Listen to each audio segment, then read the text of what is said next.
Hi everyone, and thank you for putting this wonderful workshop together. And it's been a great day, and I'll look forward to other presentations. And I'm also happy to do the presentation after the wonderful presentation of Dr. Mohammad, because I kind of build up on some of the things that have been said in my presentation. I think I probably need to put it here. So the title of my presentation is Beyond Sectarian Walls, Akbarian Ideas in Pre-Safavid Shi'i Thought.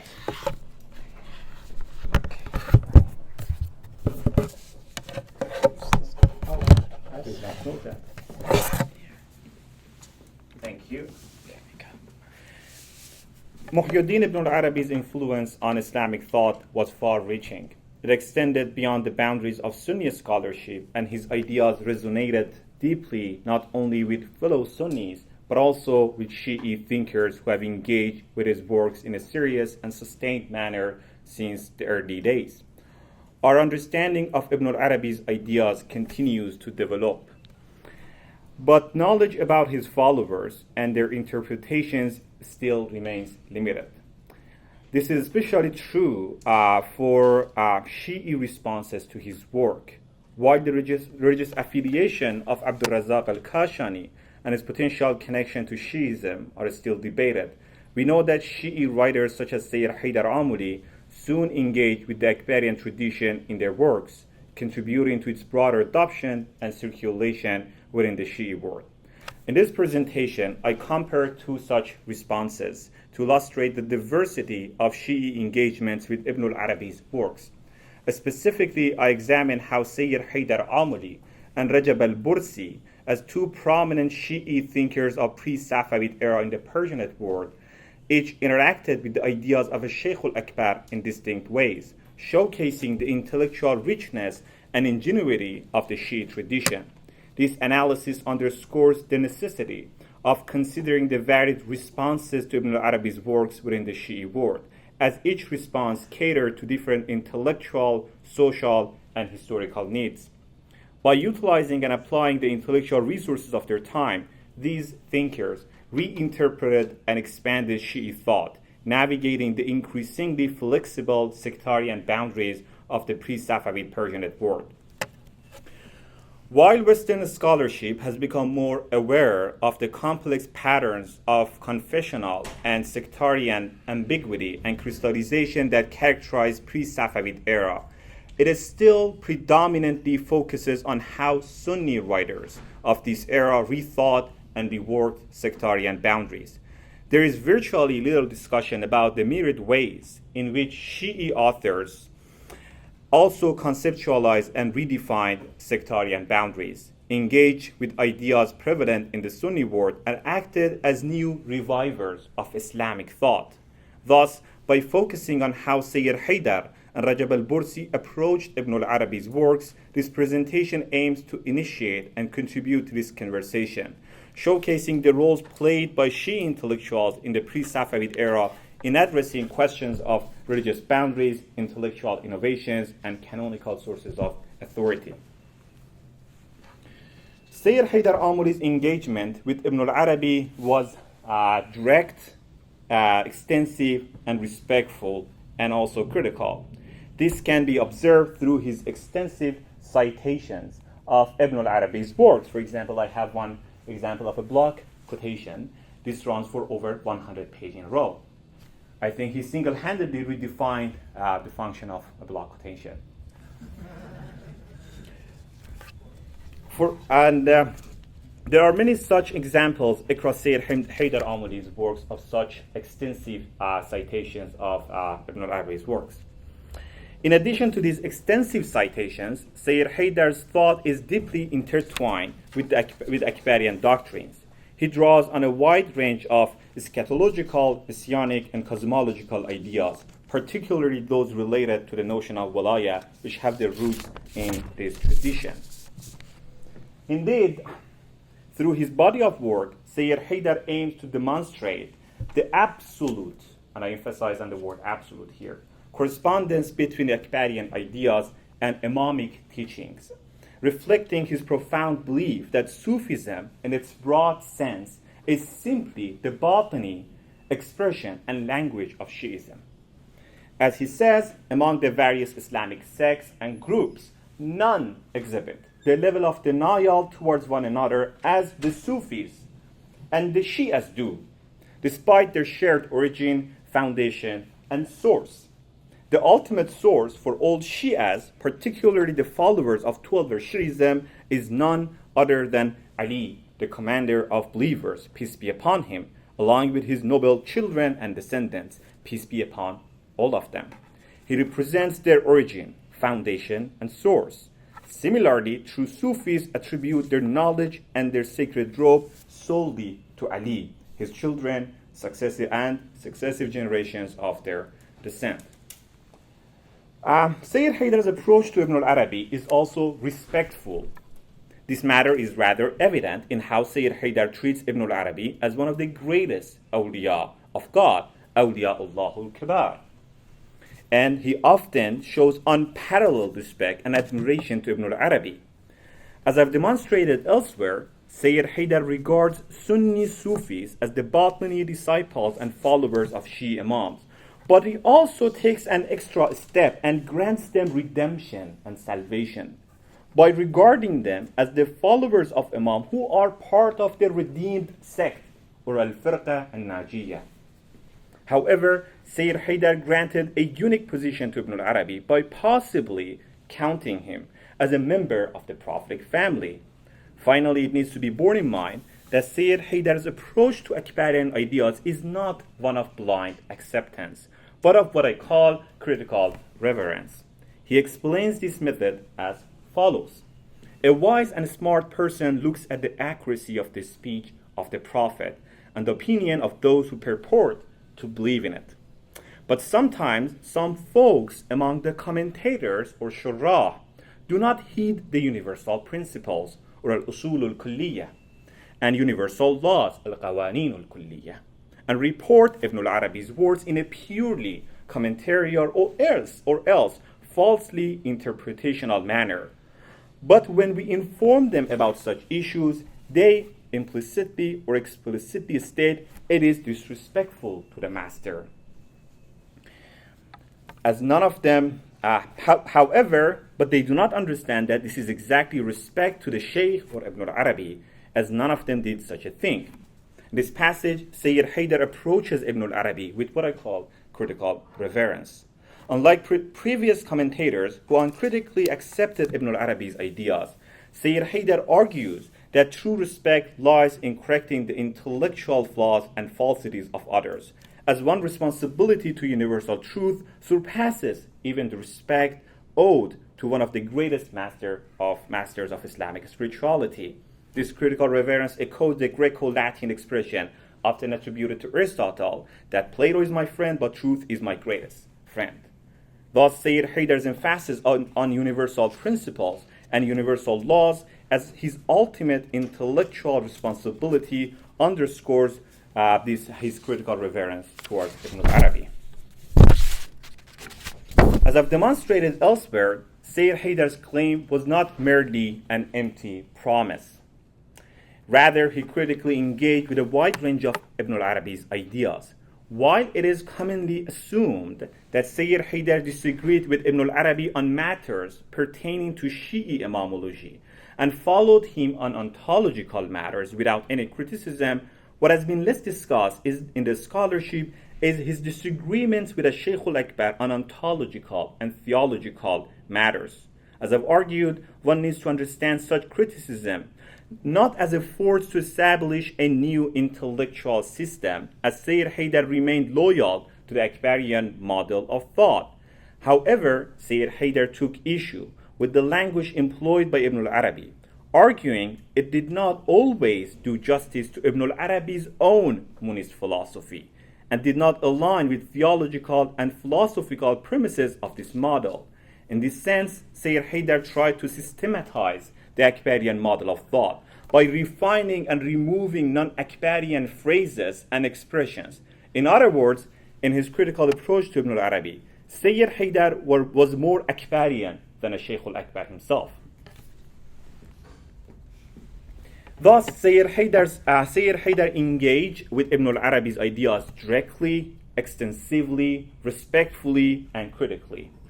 In contrast, the work of the 12er Shi'i intellectual, Rajab al-Bursi, demonstrates a different perspective on Ibn Arabi's teachings. Rajab al-Bursi's identity is surrounded by mystery, with doubts raised about the authenticity of many works attributed to him, and there is limited historical information about this figure. He is known as the author of Masharik al-Anwar, a highly popular and controversial work on Shi'i piety and esotericism. This text has been widely read, annotated, translated, and published several times in the Persian world and in the Shi'i world. The existence of over 100 manuscripts of Masharik al-Anwar in Iran alone attests to its significant impact and widespread reception throughout the Persian world. Masharik al-Anwar primarily consists of hadith focusing on the virtues of and merits of the first Shi'i Imam Ali ibn Abi Talib. However, al-Bursi also includes his own commentaries and annotations throughout the book. Despite the widespread popularity of Masharik al-Anwar, a comprehensive critical edition of this work is still lacking.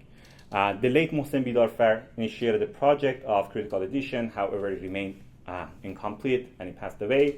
And as far as I know, there is a project of critical edition of this work that is happening, and hopefully by the time that it comes out, we are in a better position to understand al-Bursi's works.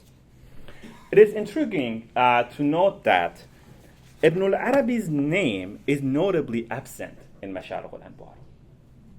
In fact, there appears to be only one, or probably more, but I found one, direct quotation reference of Ibn Arabi's name. Thus, unlike Haydar Amuli's direct and extensive engagement with Ibn Arabi's works, which is a hallmark of his intellectual style, such an approach is notably absent in Rajab al-Bursi's Masharik al-Anwar. And he does not, and also Sufi authorities are missing from this book as well. And al-Bursi does not engage with them in any meaningful way. Unlike Sayyid Haydar, who sought to create a rapprochement between Sufism and Shi'ism as two compatible discourses and put an end to their historical tensions, al-Bursi appears entirely indifferent to this issue. Despite this, later sources and commentators would sometimes describe al-Bursi as a Sufi. For example, the 12er Shia scholar Hasan Khatib Qari Sabzevari, who wrote a Persian commentary on Masharik al-Anwar at the behest of Shah Suleiman Safavi, and his book is titled Matali' al-Asrar fi Sharh Masharik al-Anwar. He notes that Masharik al-Anwar contains discussions about letters, huruf, and Sufi expressions, istilahat Sufiyye, thus associating al-Bursi with the Sufi tradition. Similarly, Muhammad Sadiq ibn Mullah Ali Yazdi, who translated Masharik al-Anwar on July 4th, 1893, added a section to his translation missing entirely from the Arabic original. In this added section, Mansour al-Hallaj is introduced as a Sufi scholar and one of those who has inhaled the fragrance of secrets wafting from behind the walls of the houses of the Prophetic family. از کسانی است که استشمام رایحه اسرار از پشت دیوار خانه‌های اهل بیت نموده. He goes on to incorporate other Sufi figures and persons such as Bayazid Bastami into the narrative. And this is an addition that, as I said, is entirely missing from the Arabic original. Consequently, later sources gradually align al-Bursi with the Sufi tradition, portraying him as one of the early proponents of the rapprochement between Shi'ism and Sufism. However, as Professor Lawson has already demonstrated, a wide range of Akbarian ideas, such as permeation, Sarayan, are adopted by al-Bursi, which is demonstrative of the influence of the Akbarian tradition on him. In my forthcoming publication, I examine the significant influence of Ibn Arabi's concept of the Mohammedan reality, or al-Haqiqa al-Muhammadiyya, which is a pivotal element in Akbarian cosmology on Rajab al-Bursi. For instance, al-Bursi writes, know that there is a hidden form for every divine name in the world, which is called its objective form, and for every single name of the Lord there is a vassal. For every Rab there is a marbub. Muhammadan reality is, however, the form of the comprehensive divine name, al-Ismul Jami'ul Ilahi. The Akbarian language employed by al-Bursi is unmistakable here. He further explains that this Muhammadan reality, or sometimes he refers to that as Muhammadan realm, or al-Hadra al-Muhammadiyya, is referenced in the prophetic tradition that states the first thing that was brought into existence by God was the intellect. Al-Bursi describes it as the first intellect, or al-Aql al-Awwal, and he states that from it emanated all beings, and through it the essences of all things can be comprehended. It is also denoted as the universal intellect, al-Aql al-Kull. In this passage, al-Bursi employs a distinctly Akbarian language, utilizing terms like sarayan or permeation alongside letters imagery such as dot, letter, and words to explain the Neoplatonic process of creation. Yet, he further explains the concept of the intellect as the primordial creation, drawing from hadith attributed to the Prophet, such as the first thing brought into existence by God was my light, or Ali ibn Abi Talib and I are the fathers of this community, or had it not been for you, Ali, God would have not created the heavens, or aflaq. By juxtaposing these traditions, al-Bursi aimed to demonstrate the equivalence between the Neoplatonic first intellect, Muhammadan reality, as well as Prophet's and Ali's primordial light. In this narrative, the Akbarian concept of the Muhammadan reality, or the Neoplatonic first intellect, represents the exoteric aspect of the greatest name of God, Zahir Ismul A'lam, while the eternal lights of Ali and the Prophet symbolize its hidden esoteric dimension. That is why al-Bursi attributes a saying to Ali ibn Abi Talib, in which he proclaims himself to be the essence of all essences, and the essence within all essences of the essence. Dhatu dhawat wa dhat fi dhawat dhat. As Ali, according to al-Bursi, represents the greatest name of God.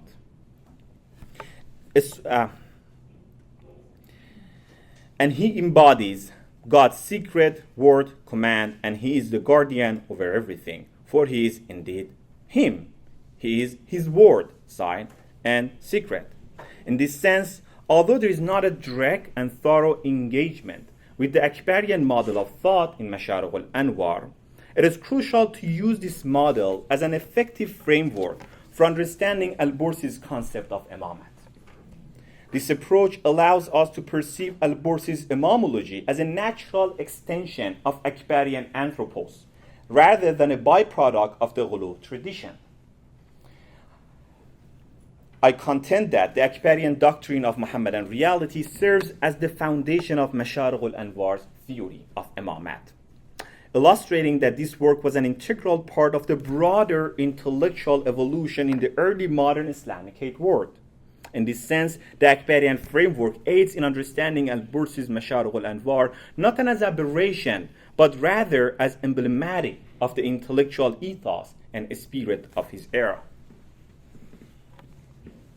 In conclusion, I would like to highlight some implications and contributions of this project. Firstly, wide existing scholarship has shown a heightened awareness of the complexities of pre-Safavid Sunni-Shi'i relations. There remains a tendency to predominantly focus on Sunni perspectives.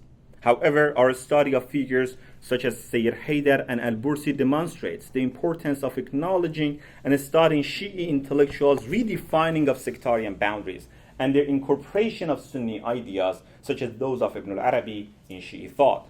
Secondly, the examples of Sayyid Haydar and al-Bursi highlight the necessity of elevating Shi'i studies to a central position within Islamic studies, rather than relegating it to the periphery.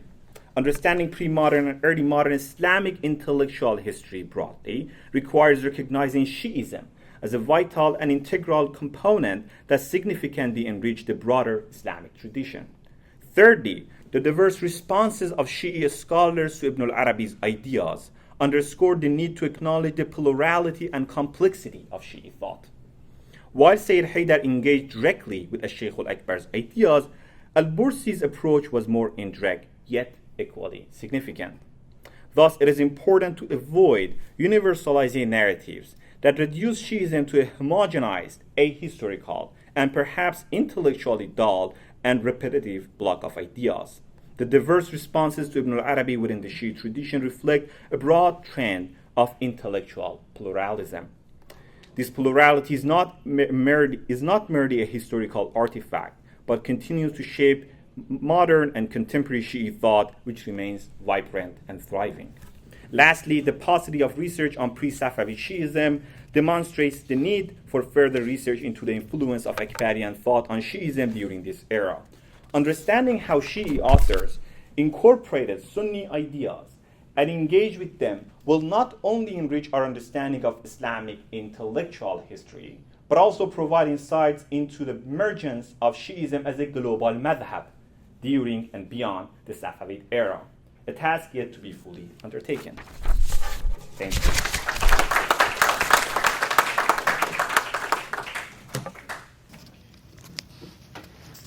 Thank you. Now we'll open the floor to questions. Okay.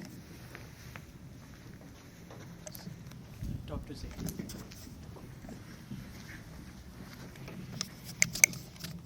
Thank you very much.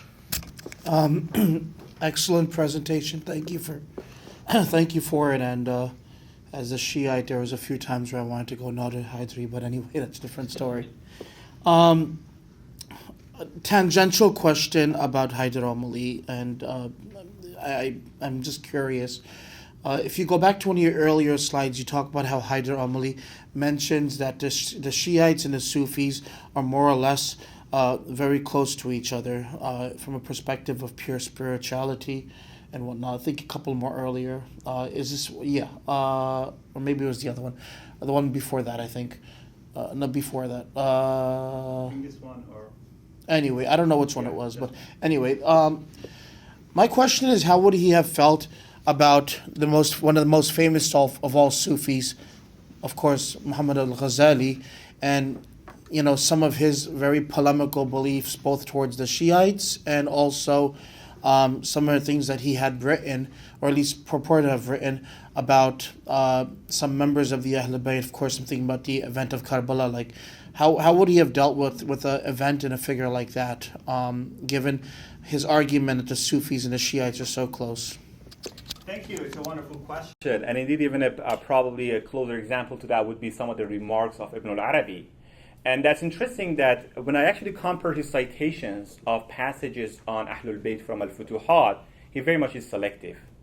He removes some of the elements or some of the remarks of Ibn Arabi that he is not very much on board with them. So I think to answer your question, it must be very intentional, because obviously not everything that had been said prior to Haydar Amuli by Sunnis was things that they would approve. But again, I think very much that's why I think about Haydar Amuli's project very much a reconciliation project, right? So in a reconciliation project, it means that you have to be kind of more, forgiving or moving towards that. So it really doesn't bring up that, and as far as I know, it really doesn't engage with them, because again, that would go against the core of his own system, that they both are the same. But then what about some of the remarks of Ibn Arabi or some previous Sufis? That's very much when things become interesting. I think his approach in citing earlier Sufis, is definitely very much selective, right?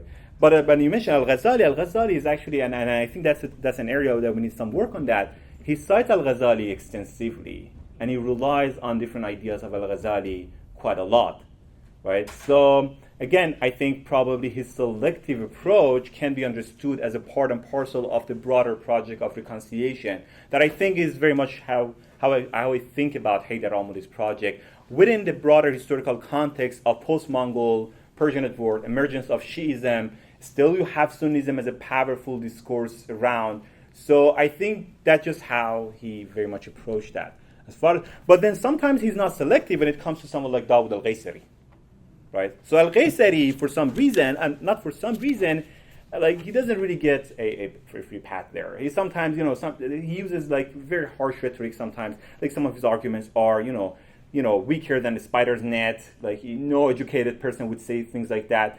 And I think that's when it gets to the core of issue of Imam Ali as Khatam al-Awliya. That's where even Haydar Amuli is not very much forgiving, and he tries to rectify that. But then Ibn Arabi is a different story, right? So I think his approach is selective, but sometimes also he's polemical as well, right? Hope that answered your question. I had a question. The MC gets to ask too. So, how would people like Haydar Amuli, who are trying to do this kind of reconciliation, as you described, so to speak, between Sufism and Shi'ism, deal with the thorny issue of tabarra, for example, or the issue of the one who rejects Ali as the sole designated successor, explicit successor to the Prophet, doesn't even is not a mu'min. Right. That would now put a lot of others. I mean, this is mainstream tashayyu, really. I mean, at least by that time, this is or even way before. This is an article of faith. How would he handle that as a Shi'i? Yeah, that's a good question. I think definitely Haydar Amuli, and even more than Haydar Amuli, Rajab al-Bursi, they have harsh critics towards opponents of Ahlul Bayt, right? Okay. So one thing that I've been thinking, and I'm not 100% sure about it, is that oftentimes they don't mention Sunnis as those that they target, right? And then even in the literature of the time, for example, you have someone like Sadruddin Hamuya, the son of the great Hamuya, who wrote a book on, and he converted Ghazan Khan to Islam, so very prominent figure in the Persian and Mongol war. He converted the great Ghazan Khan to Islam. And he actually has a book on the Prophetic family, in which he explicitly, and we know that he was a Sunni. I mean, as far as I know, he's definitely a Sunni. Hamuya family was a prominent Sunni family from Khurasan. He has a passage in his book, Fara'ud al-Simtain, the title, in which he says that Imam Ali was the wasi, the heir of the Prophet. But still he was a Sunni, right? So the sectarian boundaries... categories, right? We were saying. The sectarian boundaries in this time is extremely flexible. We have different scholar narratives, Chicago School, John Woods and all, so they talk about confessional ambiguities. Judith Pfeiffer has different narratives. We have really different narratives of how to make sense of the patterns of sectarian ambiguity and crystallization in this period, and we need a lot more work on that. But I think the reason that I mentioned that is, to me, it's not clear when Rajab al-Bursi targets opponents of Imam Ali, he talks about Sunnis. Or he thinks of that as just simply a hallmark of religion. Every Muslim would believe in the Quran, and every Muslim would respect the Prophetic family. So it's hard to tell if it really turns into anti-Sunni polemic or not, or it just, again, because Sunnis of his time were definitely lovers of the Prophetic families. I think very hard, at least in the Persian world, to find Sunnis who would respect Prophetic family. So I think in that sense, probably yes, for Haydar Amuli was not a relativist. For him, Imami Shi'ism is the only, the ultimate source of truth, right? But still, he expands the boundaries. Al-Bursi still sort of like engages with Sunni ideas in many different ways, uses them and utilizes them to, right, to kind of like redefine Shi'i ideas. Right? We'll conclude with Rajab. Yes, it's good that you mentioned Hamavé, because I was actually going to ask you precisely that question. I'm actually not convinced he's so clearly Sunni. And in fact, both father and son are good examples of this issue of what does confessional affiliation really mean. Now, of course, we know Sayyid Haydar does cite the Hamavés. Have you found anything in Rajab Bursi from that tradition? Is there any intersection between Rajab Bursi and that kind of nascent Kubrawi spirituality? Including, obviously lettrism is an element of, the Kitab al-Mahbub is the good example of Hamavés. That's a wonderful question. One thorny issue about Bursi is first the historical information. I recently read a Persian paper that Rajab al-Bursi never existed. And it was published in paper, and the authors, actually really good paper, they tried to demonstrate based on historical information we can raise the possibility that maybe later sources invented this avatar.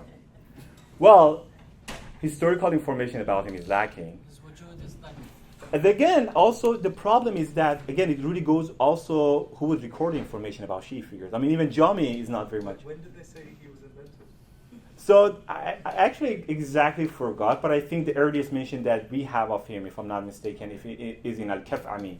So sort of they talk about sort of like probably Al-Kaf'ami, and then that era of early Safavid relates probably that as an era. I think there's a possibility that his Kafami's teacher Nabati does cite him. Mm-hmm. I mean, there's an implicit sense, I think. I mean, I checked Nabati. I'm pretty sure Rajab is in Nabati. I'd love to check it out. That would be kind of middle of the 15th century. That would So be definitely pre-Safavid. definitely pre-Safavid. And then even Kafami is pre-Safavid. Yes, even he's on the verge of. So I think because historical information about him is so lacking, so it's very much hard to establish sort of connections, or he doesn't really mention anything about people he started with or things like that. Haydar Amuli is a lot more forthcoming about, I have a jaza from, and then I started with all these figures, but al-Bursi not. I don't think, to me, what is surprising is that, again, he seems to me to be very indifferent to Sufi tradition, broadly speaking. He has a different agenda. He really wants to think about Imam Ali, but also his main idea is how to establish, and I think there is some resemblance to what happened to Imami Shi'ism, and the sort of like, I think Moshe Qasrian talks about it, sort of in the 9th century, they tried to distinguish themselves from Ghuluf tradition by, they were very much obsessed about, we're not Qali, right?